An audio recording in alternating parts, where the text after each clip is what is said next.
There are a number of amazing and very, very important things that I can tell you about calligraphy. But one of the most important things I can share with you is not every ink will work with every nib on every paper. This is absolutely critical to know. Just because it's ink doesn't mean it will work on that paper. Just because it's a nib doesn't mean that that nib will work on that paper. And even more complicated is the ink might work with that nib, but at a larger size nib, it may not work on that paper. Some types of nibs will work and some will not because of a number of reasons. So one of the main reasons is the coating on the nib may not allow the ink to adhere to the nib.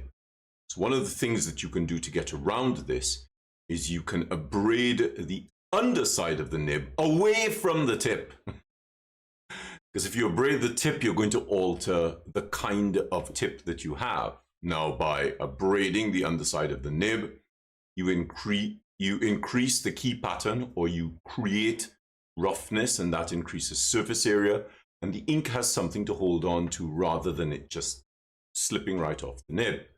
You can also abrade the top of the nib away from the tip, always away from the tip, so that again you're increasing the surface area so the ink has something to hold on to.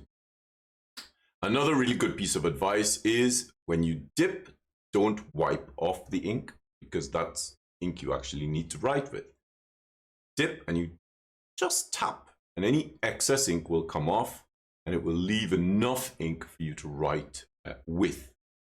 Now, as you move up in size, if you're working with a small broad edge nib, like a Mitchell 6, 5, 4, a 3, 3.5,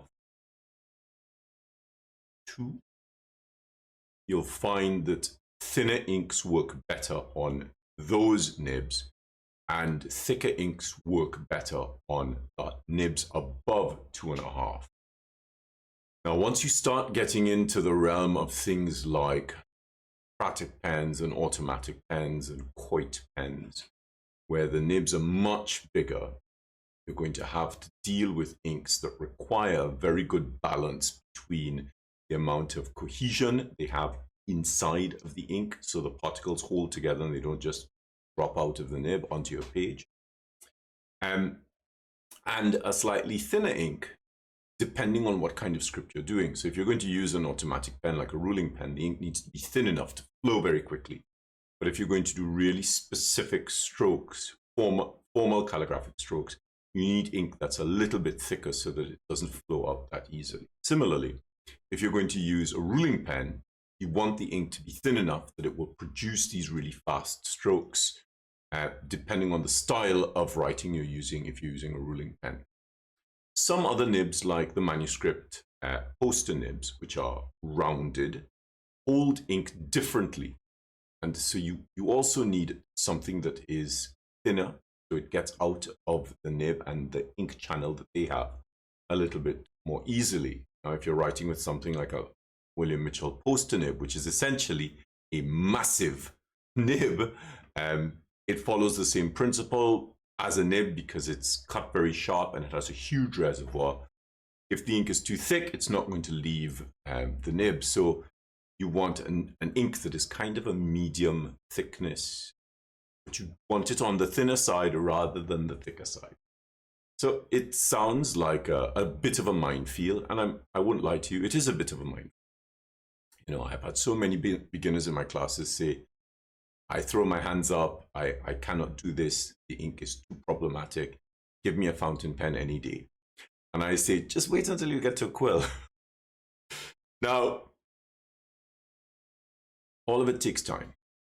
You really just have to take your time with it. You have to do a lot of testing and trying to understand how different inks work with different nibs on different papers. It's not magic. You just need a little bit of time with it. Don't get frustrated, make lots of notes. And then, of course, you can start considering about inks brushes. There's quite a lot of brushes. You can dip the brush into the ink and twizzle it off so the tip comes back together, and you can write with that. So as many writing materials, writing implements as we have, we can attempt to use different types of inks. You could even use these spongy tip brush pens once they've run out, because the felt will hold on to the ink as well. Or you can dip them whilst they have color in them, so that that color sort of bleeds out whilst you're writing. I'm not telling you all of this to discourage you. I'm telling you all of this so that you have a sense of what to try and how to test it and when not to get frustrated. But also so that you have an understanding of how your testing might go, and try to do it so something isn't so haphazard and you actually have a system in place.